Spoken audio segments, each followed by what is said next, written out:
As the Ombudsman has emphasized, transparency is the name of the game. At a time when trust in institutions is tested, the best way to rebuild confidence is through openness backed by concrete access to information.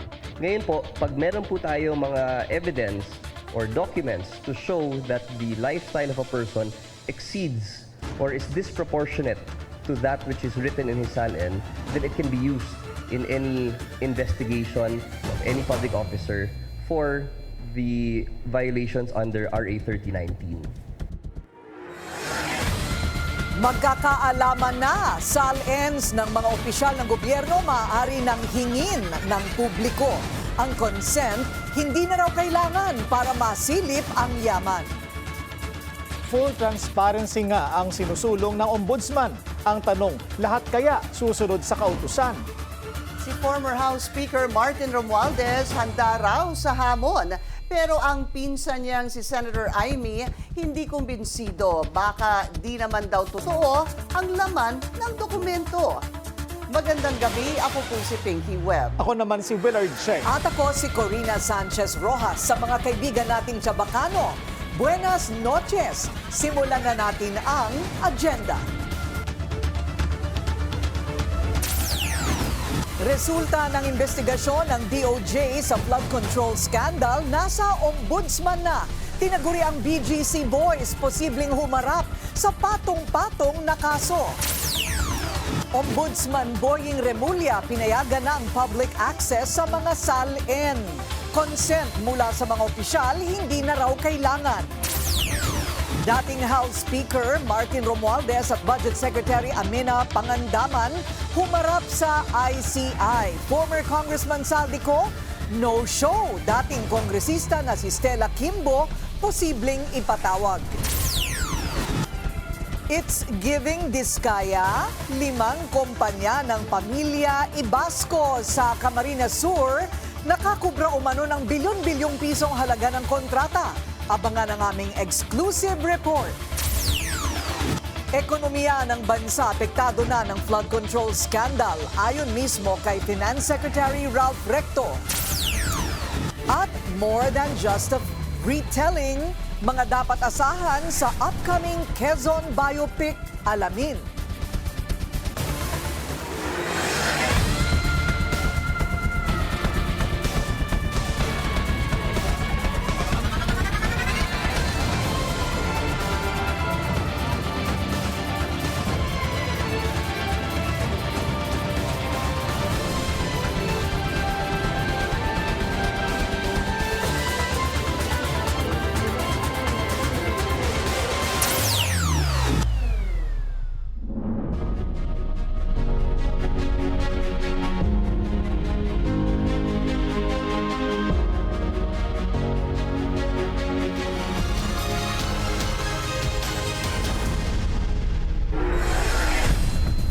Hawak na ng Ombudsman ang resulta ng investigasyon ng DOJ sa flood control scandal.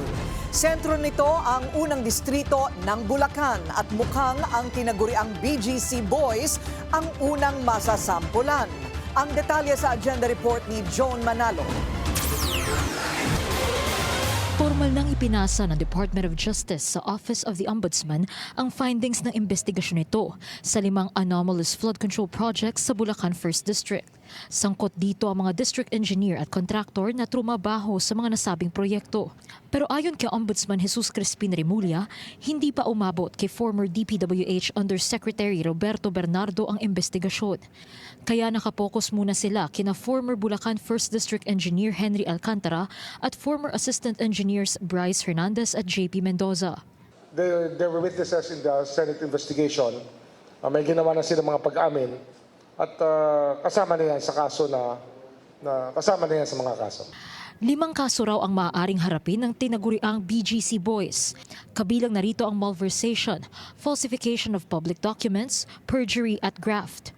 Ang ginagawa natin ngayon, kung saan yung mga mayroong ng ebidensyang malinaw na maaari na nating isampa at magsimula na ang preliminary investigation, ay ginagawa na po natin.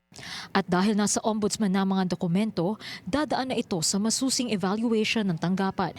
Aantayin na lang din daw ng DOJ ang utos ng ombudsman kung maaari na silang magsagawa ng preliminary investigation matapos ang ebalwasyon. Siniguro ni Remulla na magiging mabilis at tuloy-tuloy ang pagkilos ng kanyang opisina. Sa pag-uusap namin ng ating officer in charge, ang ating SOJ ngayon, si Eric Vida, at yung Prosecutor General, tutulong pa rin sila sa amin kasama ng NBI na examinin lahat ng mga bagay dito. Katulong din daw ng ombudsman ng AMLAC at may inaasahan daw silang impormasyon mula rito na makatutulong sa kanilang investigasyon.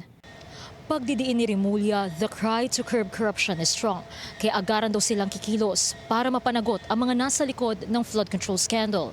Para sa Agenda, Joan Manalo, Billionario News Channel. May public access na ulit sa SALN ng mga opisyal ng gobyerno. Nagbabalik si Joan Manalo live mula sa Office of the Ombudsman. Joan, gaano ba kadali na ngayon ang paghingi ng SALN ng isang government official kung gustong tingnan ng isang ordinaryong mamamayan? Corina, magiging bukas na nga sa publiko ang Statement of Assets, Liabilities and Net Worth o SALN ng mga government official na nasa ilalim ng Office of the Ombudsman. Formal itong inanunsyo ni Assistant Ombudsman at Spokesperson Nico Clavano ngayong araw. Anya, may karapatan ng publiko na malaman kung paano pinamamahalaan at ginagastos ng public officials ang kanilang yaman. As the Ombudsman has emphasized, transparency is the name of the game. At a time when trust in institutions is tested, the best way to rebuild confidence is through openness backed by concrete access to information. Sa ilalim ng bagong Memorandum Circular, hindi na raw kailangan ng consent na may-ari ng SALN para isapubliko ito. Kaya maaari nang mag-request ang publiko ng kopya ng SALN ng mga opisyal na nagsusumite sa Ombudsman. Kabilang narito ang Pangulo, Vice Presidente, Heads of Constitutional Commissions at Local Government Unit o LGU officials.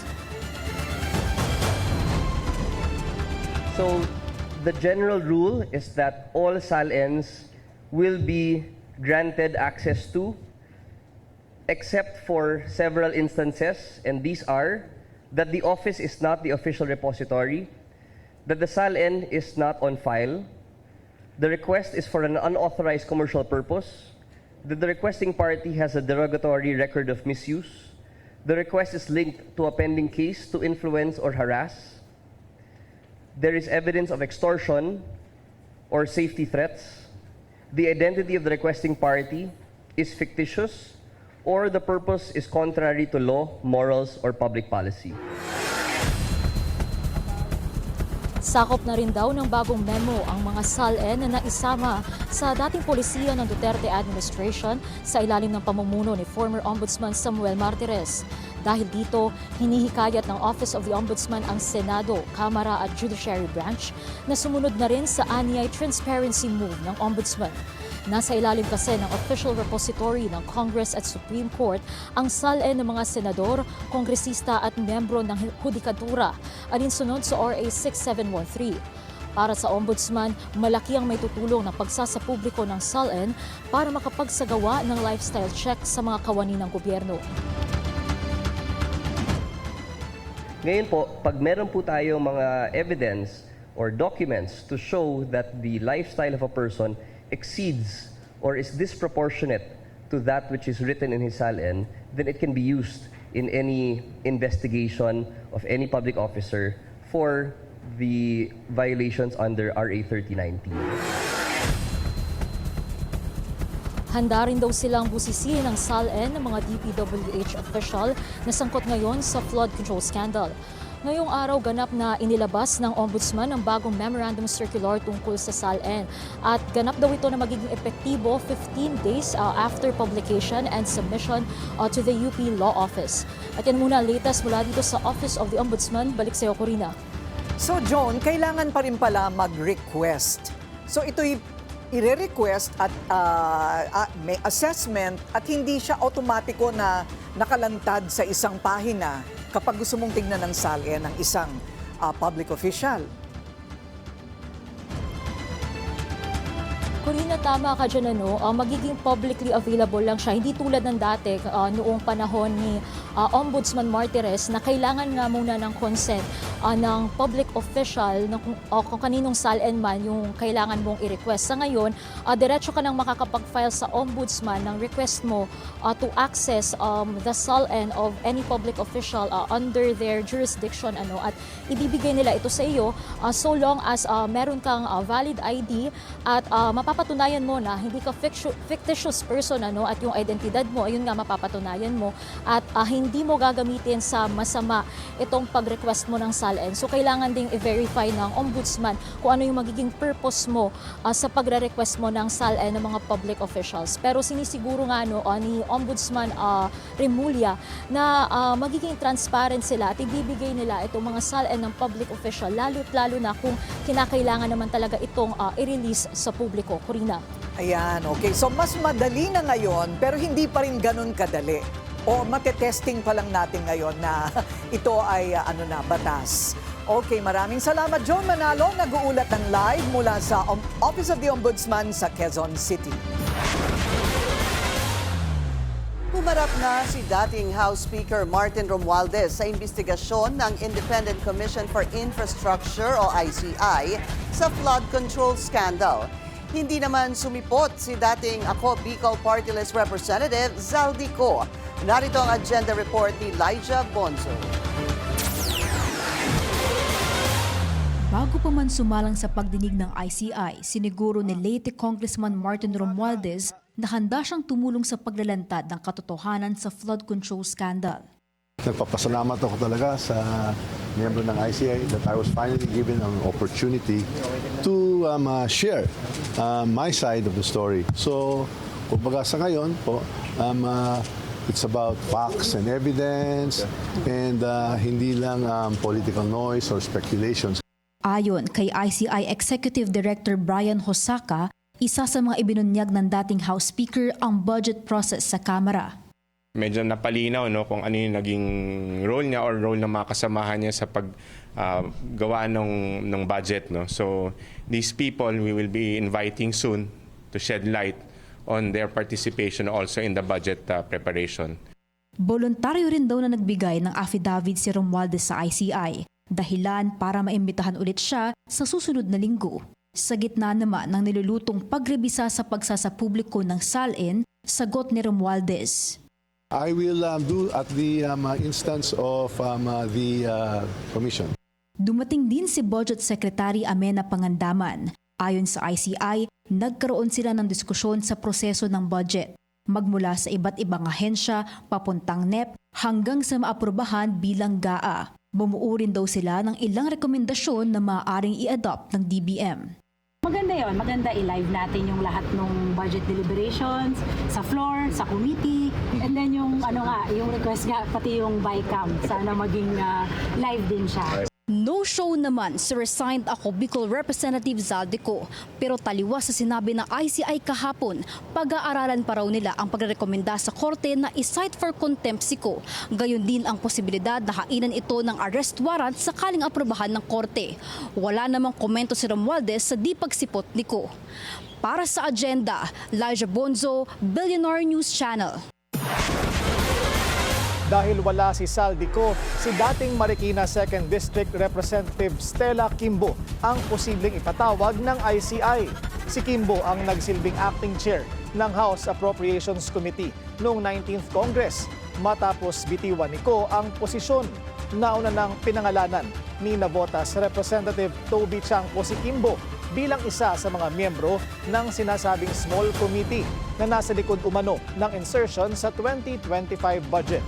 Batay din sa mga record, nagpagawa umano si Kimbo ng 4 na infrastructure projects sa kanyang distrito gamit ang mga kumpanya ng tinaguriang flood control royalty na sina Curly at Sara Diskaya.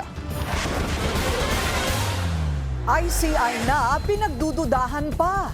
May alinlangan ng iba't ibang grupo sa pagsilip ng komisyon sa flood control scandal. Para matiyak daw ang kredibilidad ng investigasyon, mayroon silang rekomendasyon. Alamin yan sa agenda report ni Just Ignacio.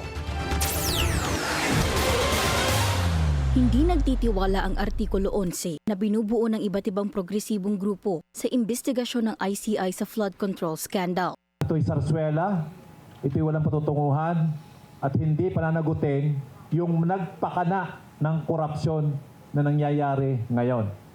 Walang balyenang makukulong, walang balyenang mapapanagot. Siguro mga dilis at sapsap lamang ang mga tatamaan. Pangunahin ay mga kontraktor. Cover-up lang umano ng pamahalaan ang nagpapatuloy na investigasyon. Kaya panawagan ng grupo ang paglunsad ng People's Tribunal. Ang ibig sabihin ng People's Tribunal, ito ay direkta ng mamamayan ang nag-iimbestiga. Kaya nga kailangan merong parang pag-angat mula doon sa pagpoprotesta, direktang interbensyon sa paniningil. Dapat lagyan ng, kung gusto man iasurin ng institutional action, lagyan niya ng institutional support. Itong hindi mo naman madideny na kumilos kayo dahil sa galit ng taong bayan. Kung walang galit ng taong bayan, kikilos ba yan? At dahil klaro daw sa grupo ang umano'y manipulasyon sa investigasyon, tuloy-tuloy ang pagkalat nila sa kalsada hanggang sa November 30 para mapanagot ang dapat na managot. Para sa agenda, Just Ignacio, Billionaire News Channel. May mensahe naman ang Malacanang sa mga nababagalan sa flood control investigation. Kalma lang. Git ng palasyo, hindi pwedeng paspasan ang proseso. Narito ang agenda report ni Ivy Reyes. Magtiwala sa Pangulo. Yan ang payo ng Malacanang sa mga tila naiinip na sa takbo ng investigasyon sa malawakang katiwalian sa infrastructure projects. Kasabay ito ng dumaraming sentimiento ng mga Pilipino na wala naman nakukulong o nasasampahan ng kaso. Okay, kalma lang. Muli. Hindi po kasi ito nadadaan sa agad-agaran. Siguro bilang lawyer na ako ay mismong humahawak ng mga kaso at ako po ay humaharap mismo sa korte. Kaya alam ko po kung paano ba magpresenta ng isang ebidensya. Ano po ba ang mas hindi nyo tatanggapin? Nakapagsampa ng maraming kaso pero na-dismiss po lahat dahil hindi hinog at kulang ang ebidensya. Consistent ito sa pahayag ng Independent Commission for Infrastructure na dapat matibay at pulido ang lahat ng papeles na ihaharap nila sa korte kaya't kailangan ng matinding pag-iingat sa pag-iimbestiga. Dagdag ng palasyo, ang initiative ni PBBM na simulan ang investigasyong ito ay patunay na kumikilos ang kanyang administrasyon na mapabilis ang pagsisiwalat ng korupsyon. Wala rin daw sa mga survey rating ang kumpiyansa ng Pangulo sa gobyerno, positibo o negatibo man ang resulta ng mga ito. Ang Pangulo po ay hindi naman po naaalarma sa numero. Patuloy pa rin po ang pagtatrabaho ng Pangulo para po lalong malabanan ang korupsyon dito sa ating bansa. Maging sa kaka-aproba lang na 2026 national budget, bukas daw ang palasyo sa anumang kritisismo. Trabaho naman po talaga ng mga oposisyon na sila ay mag-object kung sila may nakikitang mga issue. Pero sa palagay po at sa tingin ng pamahalaan, lalo-lalo na po ng DBM, sinasabi po natin ang budget, lalo-lalo na po sa unprogram appropriations, ay kinakailangan po. Tinawag kasing performative ni Kabataan Party List Representative Rene Co ang approved budget. Kapag daw kasi hinimay ang pondo ng bawat ahensya, lugi ang hanay ng edukasyon. Taliwas sa pahayag ng Pangulo na ang education sector ang may pinakamalaking alokasyon. Hindi pa masabi ng Malacanang sa ngayon kung maivivito si PBBM sa 2026 budget. Pero ang sigurado raw, tuto pa rin ng Pangulo ang kanyang sinabi sakaling may makita rito na hindi angkop sa prioridad ng administrasyon. Para sa agenda, Ivy Reyes, Billionaire News Channel. Isa si Senate Minority Leader Alan Peter Cayetano sa tila naiinip sa flood control investigation. Git niya, dapat mapanagot ang utak ng korupsyon. Pero sino nga ba ang mastermind sa anomalya? Narito ang agenda report ni Dexter Ganibe. Sa pagharap ni dating House Speaker Martin Romualdez sa investigasyon ng Independent Commission on Infrastructure, muling binuhay ni Senate Minority Leader Alan Peter Cayetano ang kanyang naunang babala at suhestyon. Sabi ni Cayetano, kailangang mahuli na ang mga mastermind sa likod ng malawakan at sistematikong korupsyon sa flood control projects. Hanggat hindi anya natutumbok sa mga parallel investigation ng mga mastermind na ito, guguluhin at guguluhin lang nila ang investigasyon para makalusot at may pagpatuloy ang pangongarap. Habang ang nagtitirahan kapwa congressman, kapwa senator, etc. I'm not saying walang guilty sa mga yan. Pero habang hindi na-expose yung mastermind, yan ang play niyan. Guluhin mo na lang sila ng guluhin. Sambit pa ni Cayetano, dahil ang utak sa flood control scandal ay kumita na ng bilyon-bilyong piso, kaya nilang guluhin ang mga ongoing investigation. Ilang buwan na rin anya matapos ang SONA ni PBBM na nag-expose sa iskandalo. Wala pa rin daw kompleto at malinaw na listahan ng lahat ng flood control projects sa buong bansa. At tanging mga maliliit na individual pa lang niya ang tinitira ngayon. Dribble o yoyo lang ang kailangan gawin ng mastermind dito. Mag-grow yung frustrations ng people. And then by the end of next year, kanya-kanya ng propaganda that the hope is the candidate in 2028.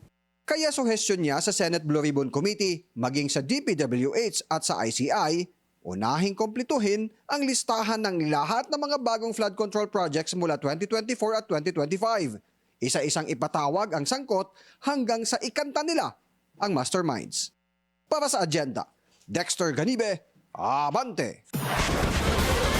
Alert ang atong people affecting Davao Oriental.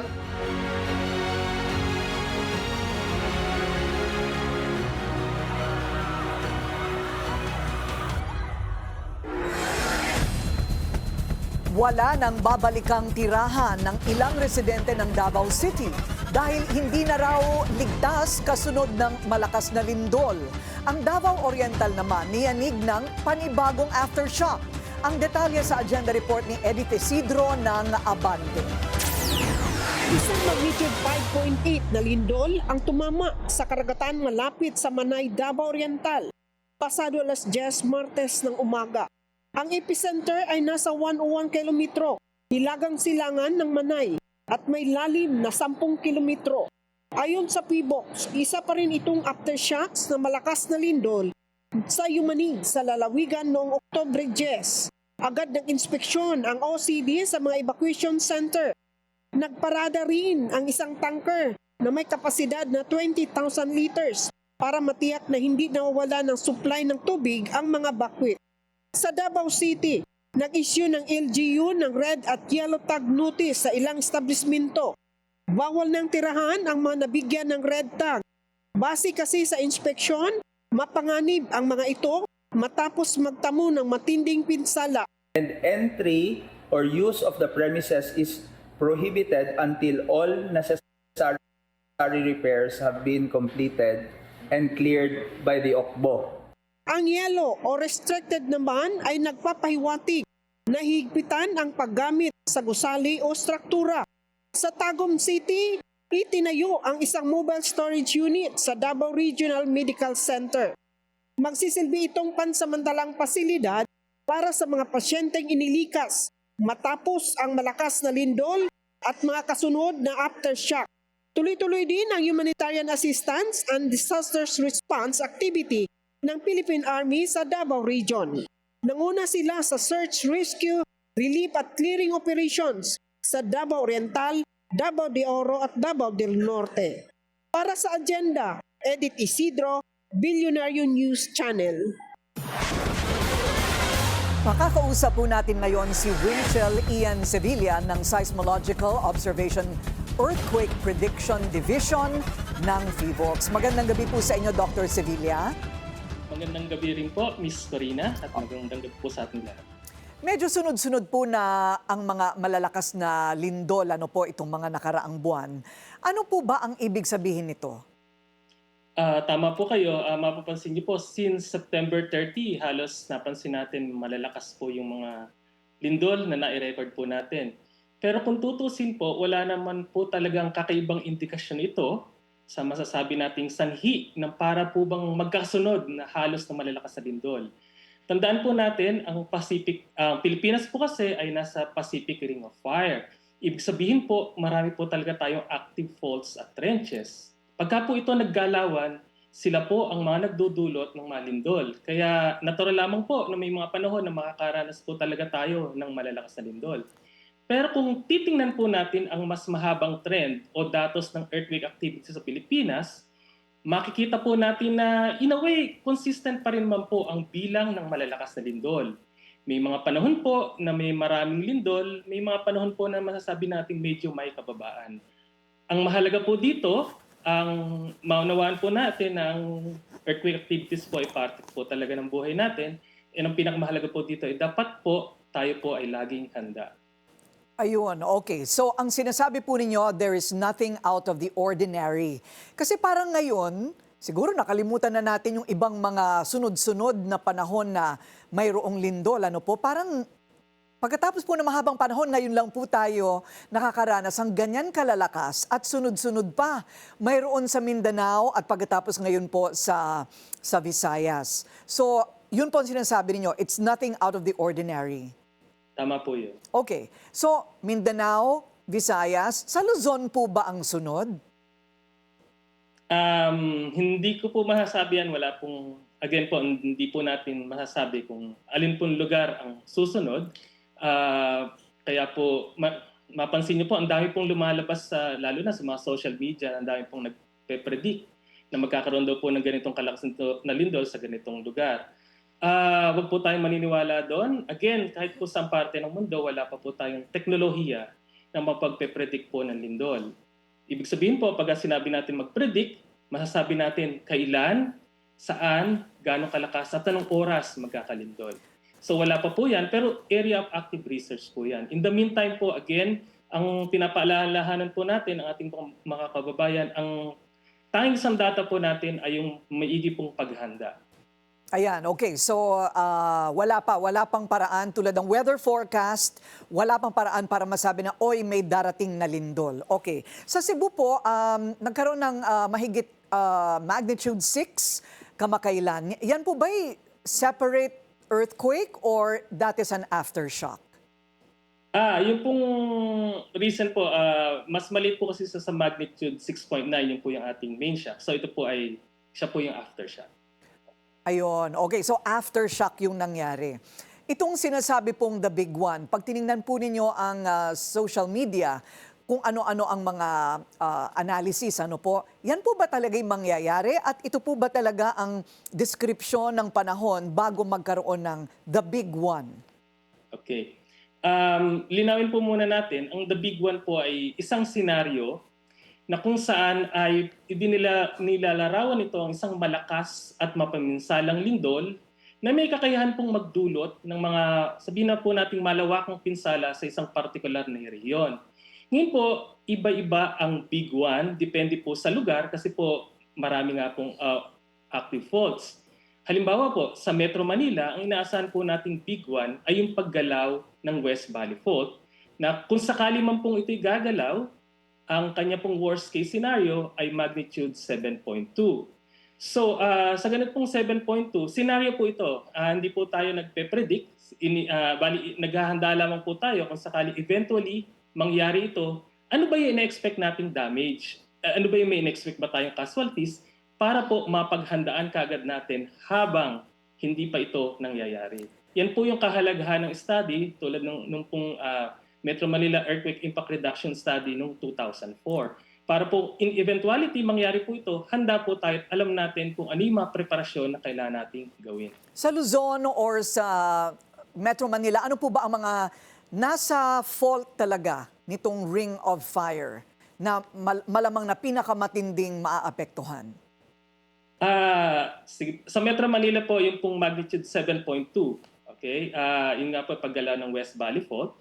Sa bandang Luzon po, natatandaan niyo po yung July 16, 1990 earthquake. Isa pong malakas na lindol niya, nasa magnitude 7.8. So iba-iba po iyan, depende po sa lugar. Patuloy pong minamapa ng ating mga geologists kung saan po ba natin matatagpuan itong mga faults nito, gaano po ba ito kalaki, para po ma-estimate natin based dun sa size ng namapa nilang faults, kung sakali po itong gagalaw, ano yung capability na kayang i-generate ng ground shaking ng fault na ito.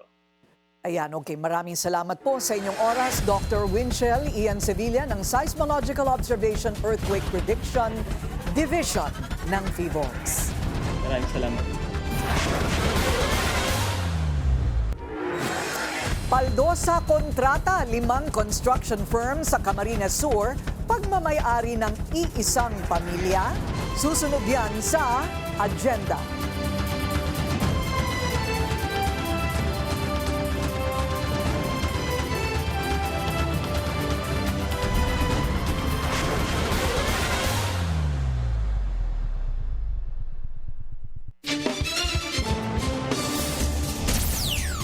Traffic check muna tayo ngayong Martes sa EDSA Boni MRT Station. Mabagal ang daloy ng mga sasakyan sa northbound lane.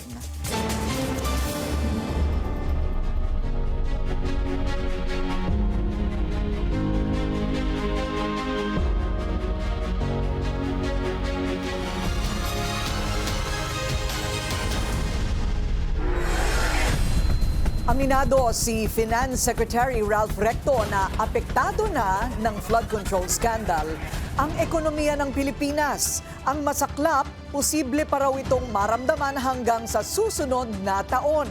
Yan ang agenda report ni Dexter Ganibe ng Abante. Sumalang na sa pagbusisi ng Senado ang 37.78 billion pesos na panukalang budget ng Finance Department para sa 2026. Sabi ni Finance Secretary Ralph Recto, higit 1% lang ang itinaas nito kumpara sa kasalukuyang budget ng ahensya. Targetan niya ng kagawaran na maibaba ang debt to GDP ratio at ang deficit to GDP ratio ng bansa. Isusulong ang mas maraming trabaho, maitaas ang income ng bawat Pilipino at maibaba ang insidente ng kahirapan sa 9% sa susunod na 3 taon. Pero aminado si Secretary Recto, malaking dagok sa ekonomiya ang nabuking na flood control scandal dahil naghigpit ang administrasyon sa pagre-release ng pondo para sa iba't ibang proyekto ngayong taon. Magkaroon ng posibleng slowdown ang economic growth natin dahil pag nag-slowdown ang gobyerno sa paggastos, posibleng tamaan yung ekonomiya natin dito a bit. So posible third quarter, fourth quarter, magkaroon ng konting slowdown. Posible hanggang umabot yan ng first quarter next year. Sa ngayon anya ay ramdam na ng Bureau of Internal Revenue ang epekto ng flood control scandal. May mga taxpayer daw na bantulot magbayad ng buwis dahil sa persepsyon na aanurin lang ito ng korupsyon. Nararamdaman na ng BIR yan. Medyo yung growth rate ng collection nila nababawasan ng konti but so far, manageable naman lahat. Pero ang kagandahan naman niya ay ang magiging epekto ng mga pinatutupad na reforma na inaasahang magpapanumbalik ng sigla ng ekonomiya.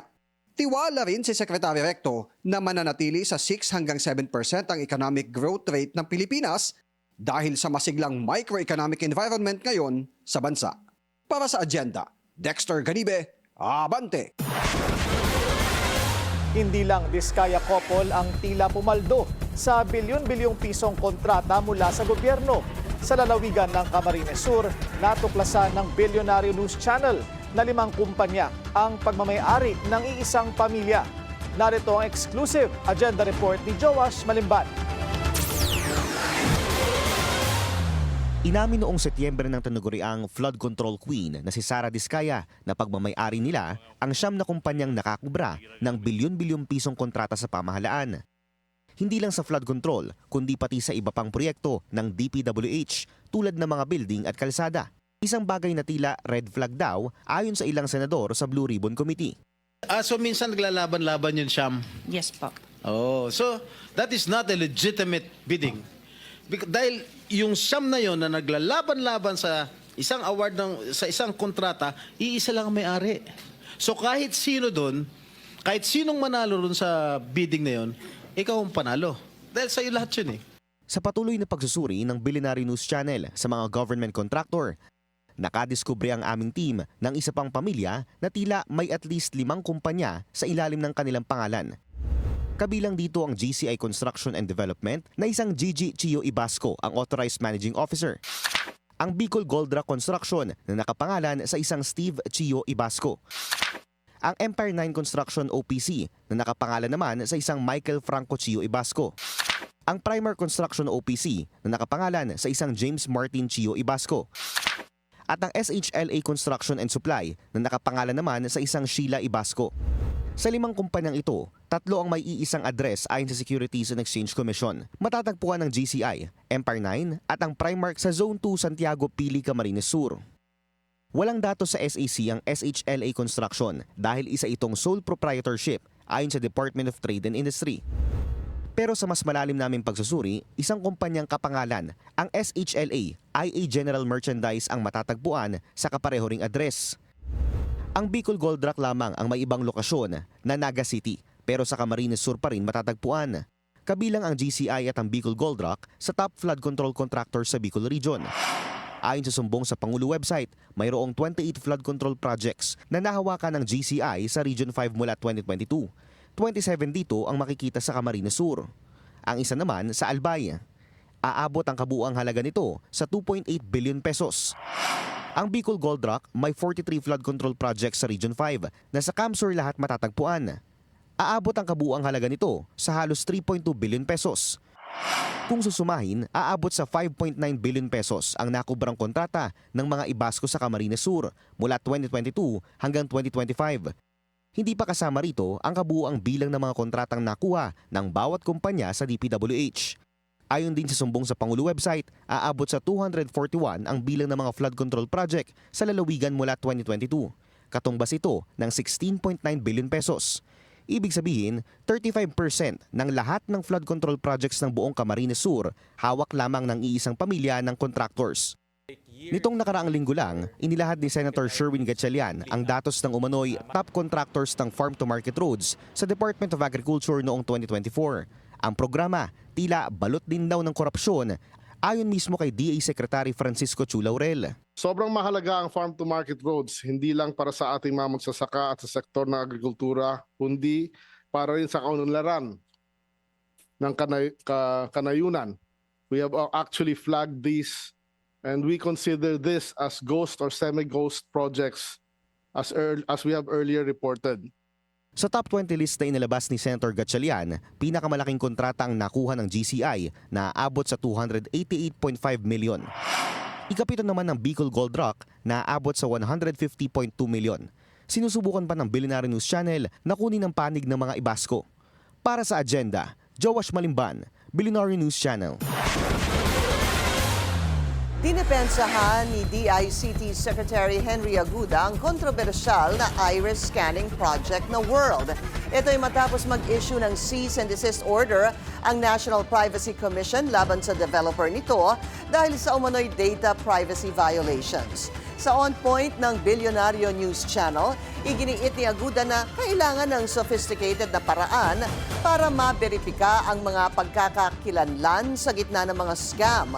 Makatutulong daw ang World app sa government systems. This one complements the national ID. Okay. Kasi you can never have too many validations for, di ba nga ang gusto ni Presidente, ang utos ni Presidente, sa bawat pisong lalabas sa kaban ng bayan, dapat matre-trace natin. I'm confident na once NPC and WorldCoin starts talking and engaging one another again, they'll find a way forward. Ayon din sa country manager ng World, 100% voluntary ang paggamit ng proyekto. In terms of information, anyone who has gotten verified with us here in the Philippines can attest to this. They all need to go through a 10 to 15-minute education session. We want to make sure that before you get verified, you fully understand what this project is about. At no point do we collect any personal information whatsoever. That is one of our policies that we are very strict with. And you can ask any Filipino that has gone through the verification process, and they will tell you that we did not collect any personal information. Plano ng World maghain ng motion for reconsideration laban sa utos ng NPC. Binalot ng takot ang ilang estudyante matapos tumama ang magnitude 7.4 na lindol sa Davao Region. Ilan sa kanila ang isinugod sa ospital. Ano nga ba ang dapat gawin sa tuwing nakararanas ng labis na pagkatakot o ang tinatawag na panic attacks? Alamin sa agenda report ni Pierre Pastor. Sa Kasagsagan at matapos ng paglindol sa Mindanao, marami ang itinakbo sa ospital dahil sa tinatawag na panic attack. Clinical term ito ng labis na pagkatakot. Kabilang sa mga sintomas nito ay panginginig, rapid heartbeat, palpitations, paninigas ng kamay at hyperventilation o hirap sa paghinga. Karamihan ng nakaranas ay mga estudyante nang abutan sila ng malakas na pagyanig sa eskwelahan noong Biyernes, October 10 ng umaga. Na-activate yung kanyang sympathetic nervous system. Ito po yung way ng katawan nila to say na this is an emergency or this is a critical case. Sa sitwasyon na gaya ng sa Mindanao, dapat umanong may mga eksperto para magbigay ng psychological first aid. Kabilang dito ang grounding technique, isang paraan ng pagtulong para ma-regulate ang senses ng pasyente. Isa sa mga effective is yung 5-4-3-2-1 kung saan 5 things that you can see, yung mga senses po natin, no? 5 things that you can see, 4 things that you can hear, 3 things that you can touch, 2 things that you can smell, and then 1 thing that you can eat po para ma-ease out yung nila. Kailangan i-ground mo sila sa reality. Kapag dumalas na ang episodes ng panic attack, maaari na raw itong tawaging panic disorder.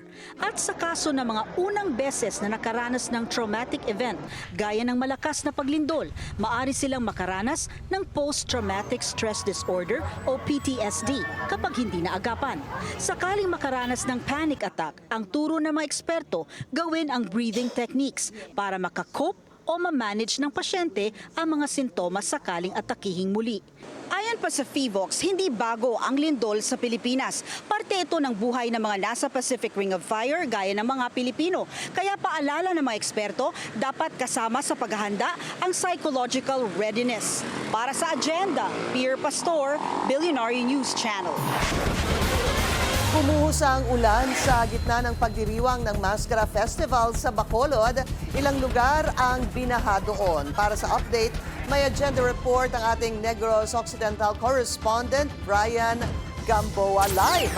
Mula po dyan sa Silay City. Brian, meron pa bang baha dyan sa Bacolod? Pinky, bandang alas 10:30 kanina, nagsimula ang pagbaha sa ilang bahagi ng lungsod Bacolod dahil sa biglaang pagbuhos na malakas na ulan. Sa Barangay Mandalagan, mabilis na tumaas ang tubig sa mga karaniwang binabahang lugar malapit sa 2 mall sa kahabaan ng National Highway. Sa reclamation area naman, malapit sa Bredco Port at isa pang malaking mall sa lungsod, dahan-dahang umusad ang mga sasakyan habang tumataas ang tubig sa kalsada. Sa tapat naman ng isa pang mall sa Bacolod malapit sa provincial capital, makikita ang umaagos ang tubig mula sa isang nalubog na manhole. Ayon sa ulat ng Disaster Risk Reduction and Management Office ng Bacolod City, ilang lugar ang naapektuhan ng baha na umabot mula kalahating talampakan hanggang 3 talampakan ang lalim. Sa mga lugar ng Purok Isla, Hervias at Carvic sa Barangay Villamonte, napilitan ang mga residente na lumusong sa tubig hanggang bewang upang makaligtas.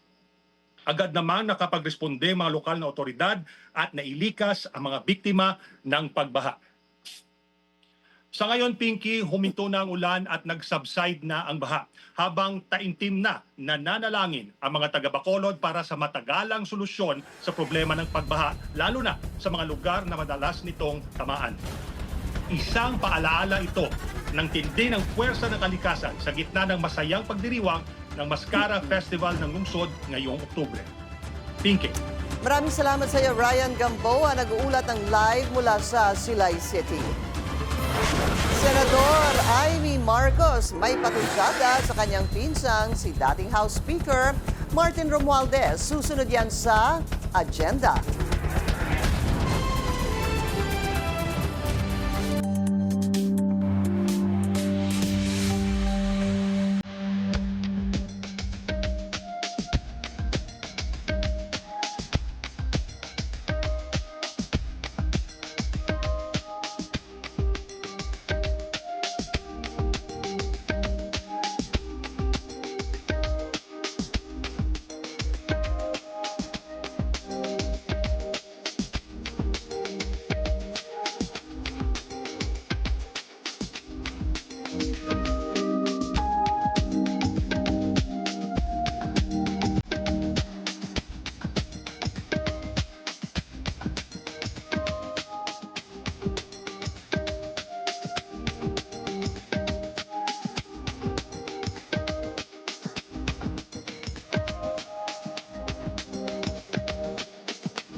Traffic check ulit tayo sa EDSA Guadalupe naman. Mabagal ang daloy ng mga sasakyan sa northbound lane. Moderate to heavy naman ang southbound lane. Hindi na palalampasin ng AFP ang fake news peddlers na naninira sa ahensya. Sa korte na raw, magkita-kita. Narito ang agenda report ni Francis Folte. Kakasuhan ng AFP ang mga nagpapakalat ng malisosong balita laban sa sandatahang lakas ng Pilipinas. So, tinitingnan natin dyan, all of those na nagpapakalat nga ng maling impormasyon leading to a different narratives or meron silang gustong aksyon na hindi maganda para sa ating bayan. Kasama raw sa mga posibleng ireklamo ang mga nananawagan ng pagbawi ng suporta ng militar sa gobyerno at nagpakalat na mayroon umanong 15 billion peso ghost projects ang AFP. Ayon kay Colonel Francel Margaret Padilla, walang mga guni-guning proyekto ang AFP. Lahat anya ng military facility na nakapaloob sa programang Tatag ng Infrastruktura para sa Kapayapaan at Seguridad o TICAS ay pinopondohan at ipinatutupad ng DPWH. Kahit AFP daw ang nagre-rekomenda ng mga proyekto base sa kanilang operational needs katulad ng barracks, training facility at mga headquarter building, hindi dumadaan sa AFP ang pondo at direkta itong ibinibigay sa DPWH. Sa isyu ng umano'y coup, ayon kay Padilla, walang naging pagpupulong si AFP Chief of Staff General Romeo Browner Jr. at sino mang retired AFP official para planuhin ang pagbawi ng suporta sa administrasyon. Ang goal po natin dito is for us not to get distracted in terms of the Armed Forces of the Philippines. Laser focus tayo sa ating mission and function. Una na ring nilinaw ni Browner sa isang forum na bagaman may mga kumausap at nanghihimok sa kanya na ilaglag na ang administrasyon bago pa man ng September 21 rally, tinanggihan niya raw ito at pinaalalahanan ang kanilang hanay. Sa kanilang sinumpo ang tungkulin na protektahan ang saligang batas. Para sa agenda, Francis Polbe, Billionaire News Channel. Umalma si Customs Chief Ariel Nepomuceno matapos bansagan ng US State Department bilang one of the most corrupt agencies ang BOC. Giit ni Nepomuceno simula ng pamunuan niya ang ahensya noong Hulyo ay nagpatupad na siya ng mga reforma. Handa rin daw siyang makipag-usap sa US Embassy at American Chamber of Commerce para i-share ang anti-corruption initiatives ng BOC. Samantala, dinipensahan din ni Palace Press Officer Claire Castro ang BOC. Kahapon lamang po ay nag-ulat tayo kung ano po yung naging achievement ng BOC patungkol po sa pag-auction sa mga kargamento na forfeit or nag-overstay. Sinupalpal ni Senator Amy Marcos ang pinsang si dating House Speaker Martin Romualdez matapos sabihing handa siyang isapubliko ang kanyang SALN. Sabi ni Amy, hindi niya kinikwestiyon ang kahandaan ni Romualdez na maglabas ng SALN pero mas interesado siyang malaman kung totoo ba ang laman nito. Maging ang issue ng posibilidad na maging state witness ang pinsan, hindi rin approve ang senadora. Wala namang problema yung SALN. Ang tanong, totoo ba yun? Totoo bang yun lang? Parang Korean telenovela, bagong plot twist, wag muna tayong lumundag. Naniniwala ko sa mga members ng ICI, wag lang tayo magpaandar sa kung ano-anong gimmick dyan. Gaya ni Senator Amy Marcos, may pasaring din si Davao City Representative Paulo Duterte sa posibleng state witness status ni dating House Speaker Martin Romualdez. Anya, biggest joke of the century ito. Ayon kay Congressman Pulong, tila magiging buwaya ito na tumestigo laban sa iba pang buwaya. Malinaw din daw na hindi lang sa baha lumulubog ang bansa, kundi pati sa kawalang konsyensya ng gobyerno. Kung ganito raw ang mangyayari, baka testigo na ang mga ituring na sospek sa susunod. habang mananatiling utu-uto ang mga Pilipino. Git pa ng kongresista, naging katatawanan na lang ang Pilipinas sa ibang bansa. Dagdag pa umano rito ang pagiging walang kibo ng administrasyon laban kay dating Ako Bicol Party List Representative Zaldico na hanggang ngayon ay hindi pa rin tukoy ang lokasyon.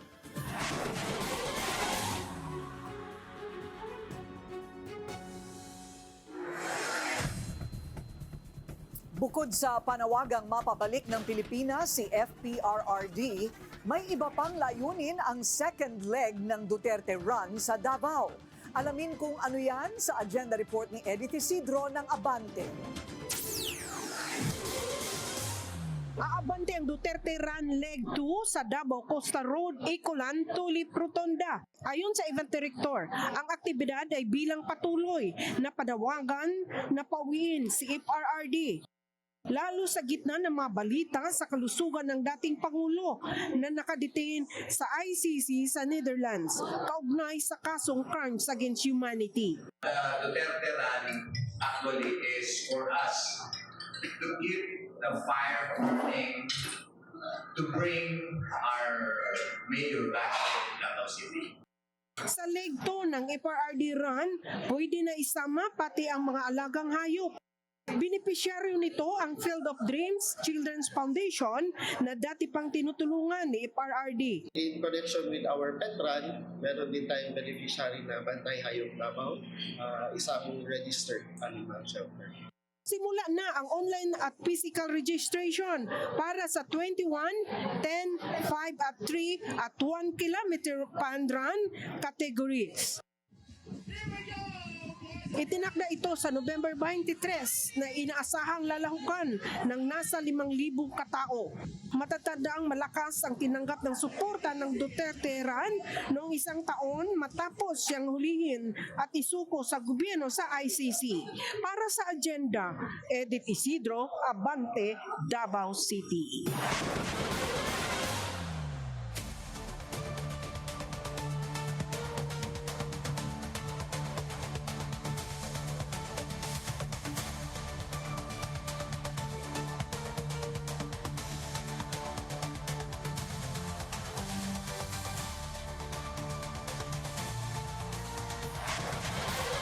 Ang Toyota sa mga unang nagpakilala ng hybrid car technology sa mundo.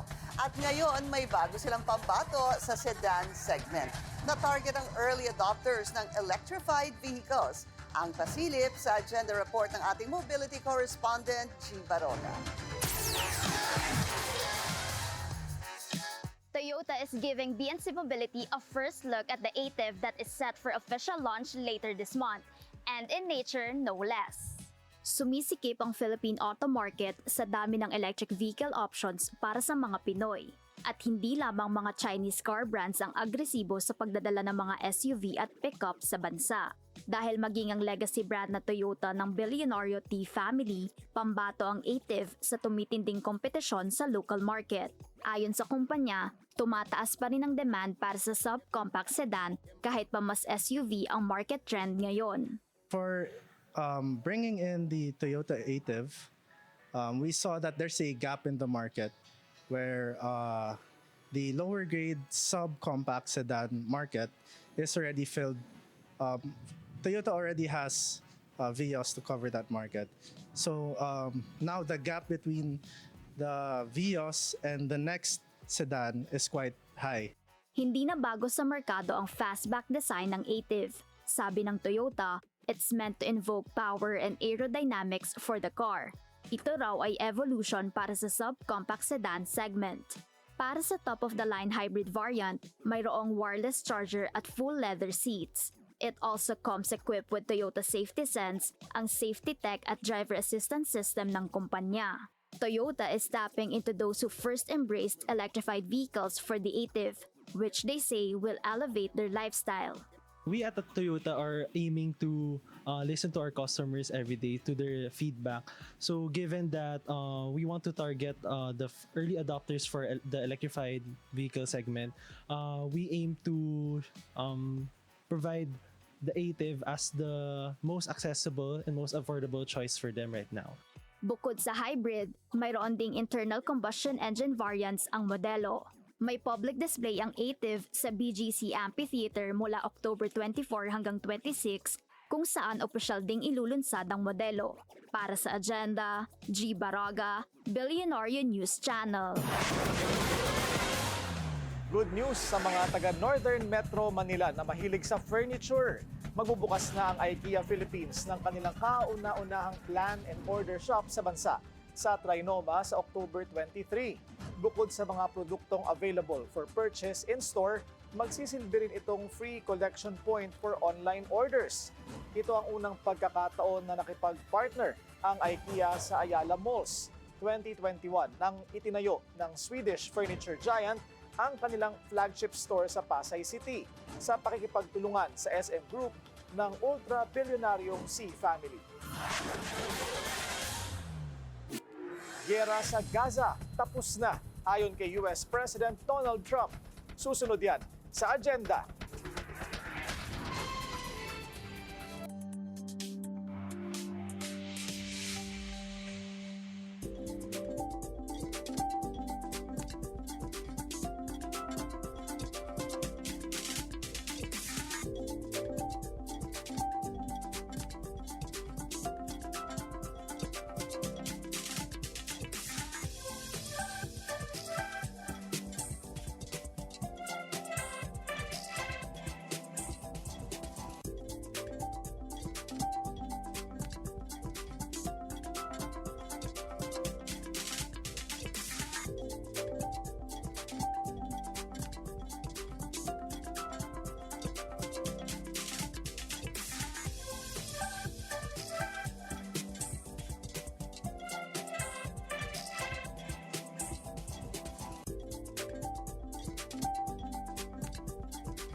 Isa pang traffic check ngayong Tuesday rush hour sa EDSA Mega Mall bumper to bumper ang mga sasakyan sa northbound lane.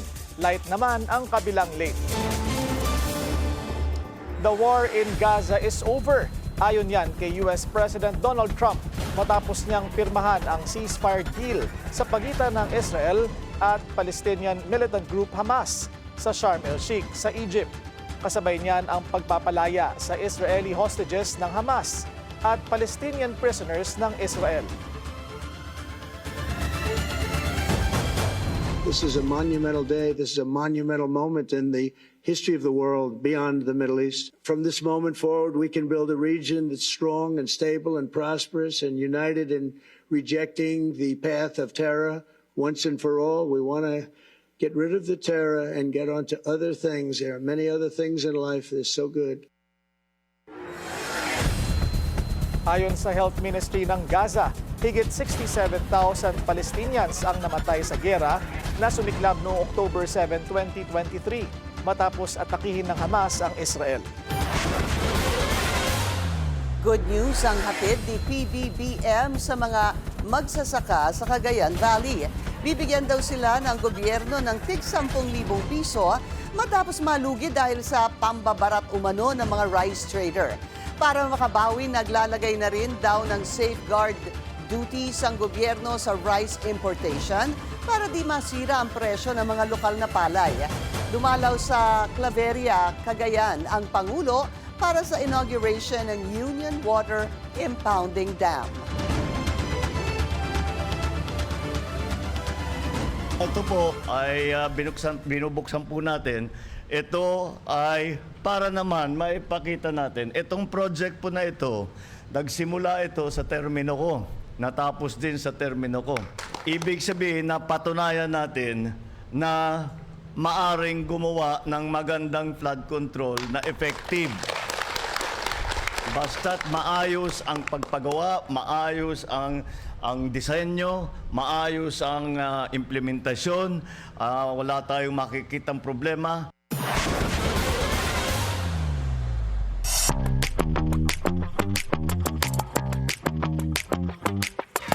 The life of a showgirl never stops indeed. While her latest album is dominating charts, may bago na namang treat from Taylor Swift. The superstar is set to release a 6-part docuseries offering a behind-the-scenes view of her record-breaking The Eras Tour. Titled The End of an Era, ipapalabas ang series sa Disney Plus on December 12, 19, and 26. And that's not all, Swifties, as Taylor will also drop a new concert film, this time featuring her last tour stop in Vancouver. Her newly released album, The Life of a Showgirl, sold over 4 million copies in its first week, marking the biggest debut week in music history. Celebrate ni Taylor ang milestone on Instagram, saying she will cherish this forever. She adds she has 4 million thank yous she wants to send to the fans and 4 million reasons to feel even more proud of the album than she already was. Naomi Watts becomes the latest celebrity to get a star sa Hollywood Walk of Fame. The actress attended the ceremony kasama ang kanyang husband na si Billy Crudup and her son. Naroon din sina Edward Norton and Jack Black. Watts has been a Hollywood staple for more than 2 decades. She has been nominated for 2 Oscars, first for 21 Grams in 2004 and for The Impossible in 2013. Recently, I've become a bit of an advocate for my non-Hollywood life, and people call me the menopause lady. I consider today a moment where those two worlds collide. This honor is a testimony to the fact that a woman's viability does not end when she turns 40, 50, or 60, or 70, or onwards. Mga dapat abangan sa upcoming Quezon biopic. Alamin, susunod yan sa agenda.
Traffic check ulit tayo sa EDSA White Plains naman. Moderate to heavy ang daloy ng mga sasakyan sa northbound lane. Light to moderate naman ang southbound lane.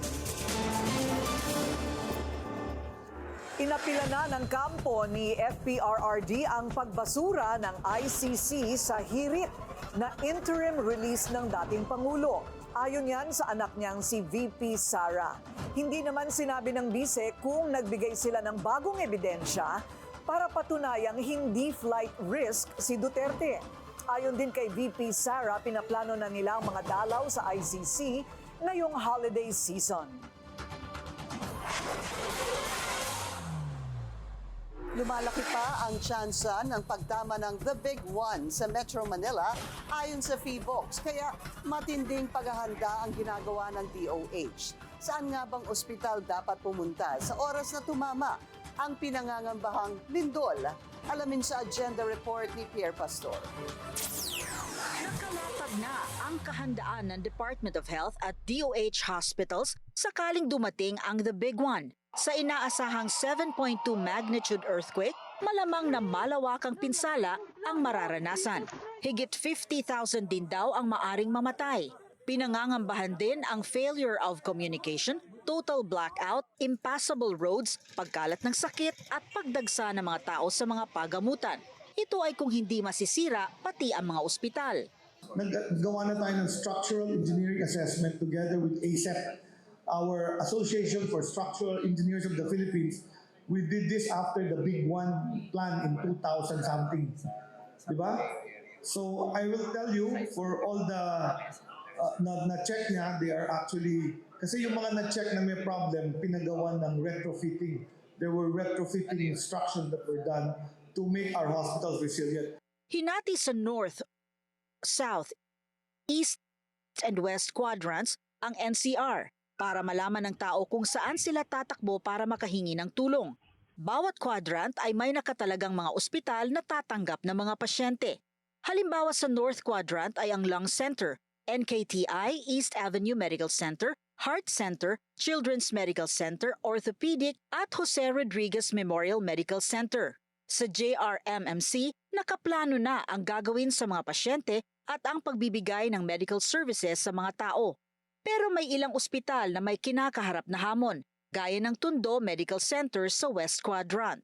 Ours is resting on a reclaimed area, reclaimed land. So our challenge is, what if all the bridge, we have 6 bridges going to Manila, Nabotas. If it fail, then that's a big problem for us. We will be isolated. We have already planned a contingency. We have a MOA with right across Tondo Medical Center. We have a school, a 6th-floor school.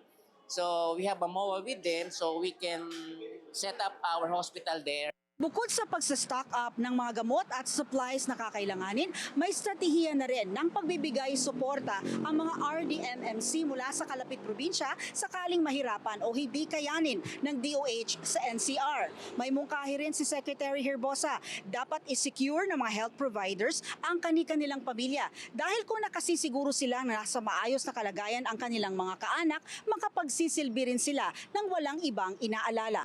Para sa agenda, Pierre Pastor, Billionaire News Channel.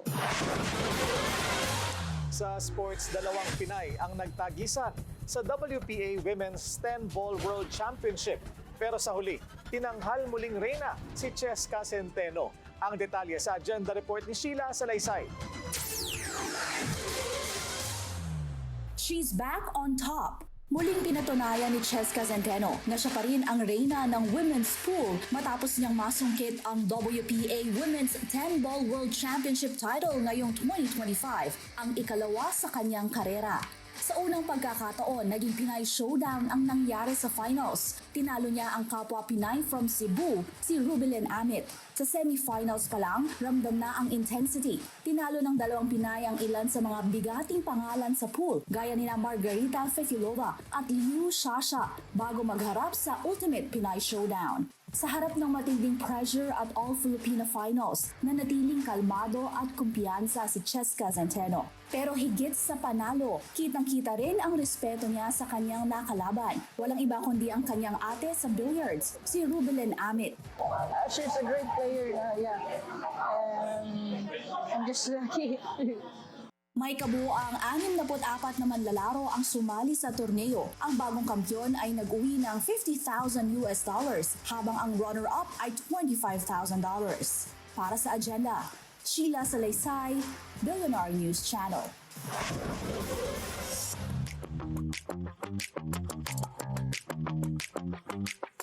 The excitement heating up for Binichella. Featured ang nation's girl group sa latest reel ng music festival for its 2026 edition. Nasa video rin ang iba pang artist na magpa-perform tulad nina Sabrina Carpenter and Moby.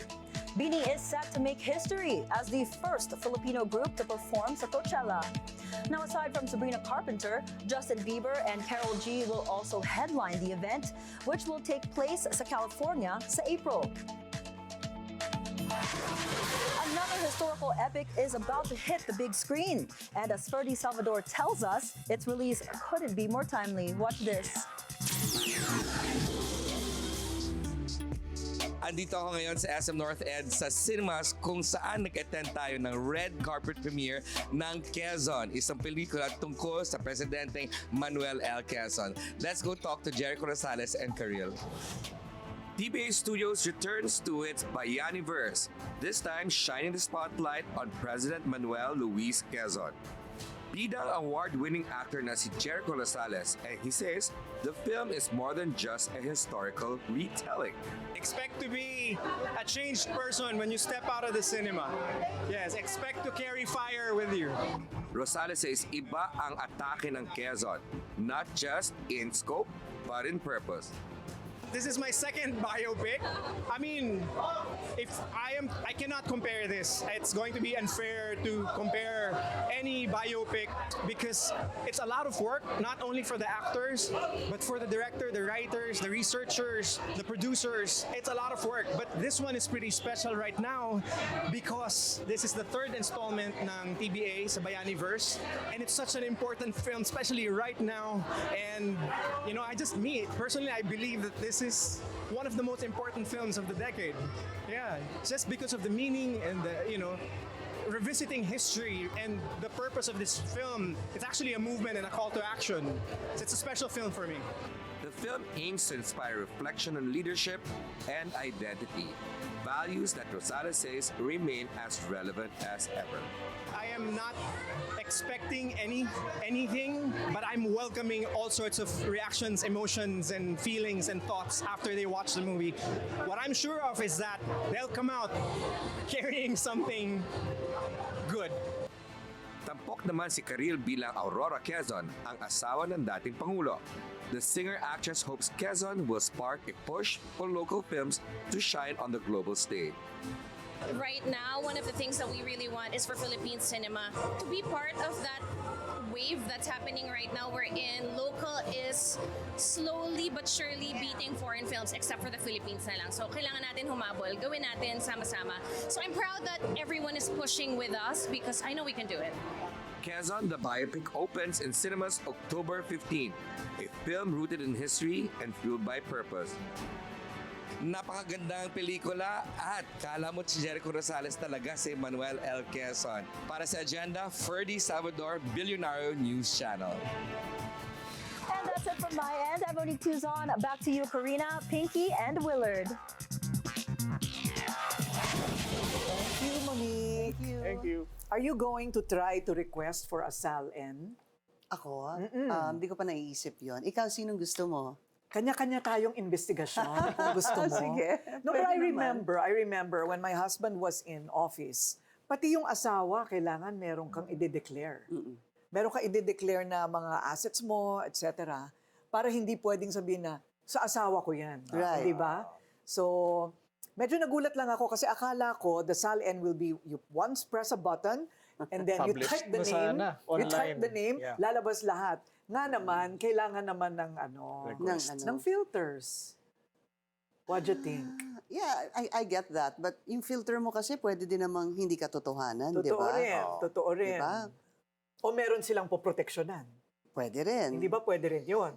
Kailangan natin malaman muna yung guidelines, right? Yes. Because this is a first after nga si Ombudsman Samuel Martires. Pero kailangan din, we have to know na iba-iba yung repository ng mga SAL-N. Sa Senado, mga senador nasa Senado. Secretary, yes. Right. Senado, Secretary General sa House. Correct. Kaya medyo bitin nga yung order eh. Yun Sa Supreme Court, nasa Judiciary. Oo. Kaya bitin yung order. Yung mga officials lang na ang official repository na SAL-N sa Ombudsman. Kaya ilan lang sila. Ang sa Ombudsman, President, Vice President. Constitutional officials. Yes. Yeah. And I think governors and mayors. I think pasok din sa Ombudsman. But, that's something we can also check already. Kayo na lang. Hindi, my point being, pinadali. Pero hindi pa rin madali. Pinadali. Oo. Okay na rin siguro yun. Kung talagang, if you're an investigative reporter or from civil society, yan. Talaga meron na kayong pwedeng trabahuhin. Saka long overdue, public document siya eh. Oo Dapat nga. madali lang makuha yan. Oo nga. But you know, I think dapat pag-usapan pa to. It's a public document, but apparently there are guidelines by which you're able to retrieve this or ask for it or Yes. petition for it. So kahit na nasa Constitution siya, hindi ko maalala kung anong RA yan, andun man siya, 6713 ata, bakit biglang ganon? May guidelines by which you're able to secure a copy. Kasi kung ang judiciary may sarili silang guidelines, ang Senado may sarili silang guidelines, ang House of Reps may sarili silang guidelines, I don't know if that makes the law A hindrance pa tuloy, no? An obstacle. parang ganun kasi. Kumbaga yung implementing rule and regulation nila to defeats the the law, purpose. to the law, Correct. makes it complicated. But maybe also because in deference to other laws that protect privacy, di ba? Or other laws that protect you from harassment or That's psychological true. terrorism. That's also true, yung harassment na pwedeng makuha. Kaya lang nasa SALN eh. Oo. Nasa batas eh. So nandun talaga yung possible harassment na makuha ng isang individual. Ayun. So yeah, let's Siguro that's dapat pati something. mag-SALN na rin ng mga anchor. Bakit? Para hindi tayo pinagbibintangan ng kung ano-ano. Hindi ba? O sige, ipapakita ko SALN ko, makita lang dami kong utang. Nandun yung mga credit card loans eh. Required i-declare. Credit card ko sumagad. Kailangan ko ng bayaran. Hindi ka mukhang maraming utang. Ha? Hindi halata na 24 months to pay it. Yeah. Oo. Ito ang credit card ko. Which one do you want? Ganon. Ayan, hindi fake lang po ito. Tingnan mo, ayan.